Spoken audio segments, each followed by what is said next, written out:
Morning সবাইকে, শুভ সকাল সবাইকে জানাচ্ছি। আশা করি সবাই ভালো আছো, সুস্থ আছো। তোমাদের আশীর্বাদে আমি অনেক অনেক ভালো আছি। জানো তো, সপ্তাহে সোমবার আয়া পরে আমরা উইকলি চ্যালেঞ্জ, তাতে আমরা সপ্তাহে 2টা লং ভিডিও আপলোড করতে লাগে। কিন্তু এই সপ্তাহে শনিবার আজকে আমি এখনও লং ভিডিও আপলোড করতে পারিনি। 1 মিনিট প্লাস আপলোড করছি, কিন্তু অনেকটা long 3 minute plus video upload করি নাই।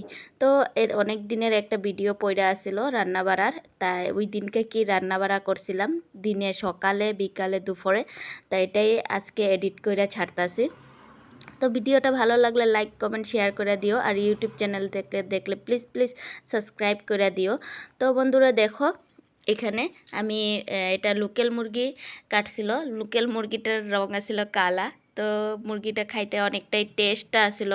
তো এই যে দেখো, আমি এখানে সব কিছু ম্যারিনেট করে রাখছিলাম, রাখার পরে আলু ভাজা রাখছিলাম। আর দইটা যেটা আমি মাখছিলাম, দইটা কিন্তু বেশি সময় রাখি নাই, আমি অল্প সময় মাখাই লগে লগ বসায় দিছি। তো এই যে দেখো তরকারির লুকসটা কীরকম আইছে, আমার তো অনেকটাই ভালো লাগছে। আজকে যেহেতু আমি ভিডিওতে এডিট দিতেছি, তাতে আমার মুখের মানে জল আয়া যেতেছে। তো তোমাদের কিরম লাগছিল দেখো তো বন্ধুরা। তো বন্ধুরা, যেহেতু আমরা ফেসবুকে কাজ করি, কখনো রিচটা আপ ডাউন হয়, কিন্তু ফলো কইরা কেউ ফলো ব্যাক দিতে লাগে না। আমি একটা কালকে ছোটো ভিডিওতে আপলোড দিলাম যে ফলো কইরা ফলো ব্যাক দিতে লাগে না। নিজের ক্ষতি সাথে সাথে কেন আমরা বেলেকের ক্ষতি করতে যাবো? ফলো করলে আবার ফলো কেন ব্যাক দিতে হয়? আমার ক্ষতি হয় তো হয়, লগে নিজেদেরও ক্ষতি হয়। তো কোনো দিন ফলো করে ফলো ব্যাক দিতে লাগে না। ফলো যদি আনফলো করতে হয়, তাহলে ফলো না করাটাই ঠিক আছে।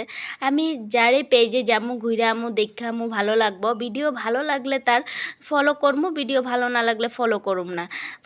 আজকে ভিডিও ভালো লাগছে ফলো করছি, কালকে ভিডিও ভালো লাগে না আনফলো করে দিব, এটা তো কোনো যুক্তির কথা না বন্ধুরা, এটা তো আনযুক্তির কথা।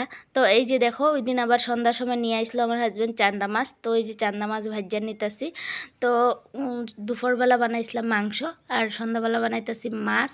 তো এই যে মাছের সাথে কি কি আছে তোমরা এটা দেখাম।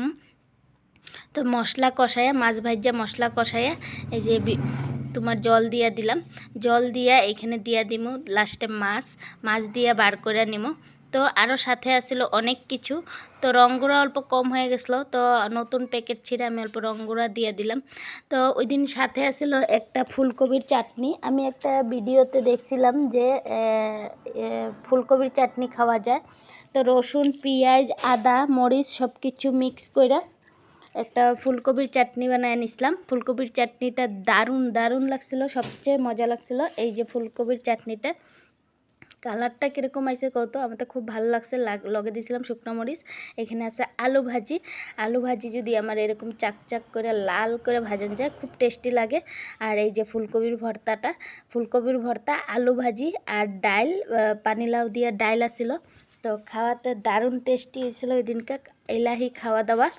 আর এই যে বন্ধুরা, তোমাদের আশা করি সবাই ভালো থাকো, সুস্থ থাকো, আর সবাই ভালোবাসা দিও, সাপোর্ট করো, সবার পাশে সবাই থাকো। আর এই যে আমার ডাইলটা পুরো শুকনো ঘনটা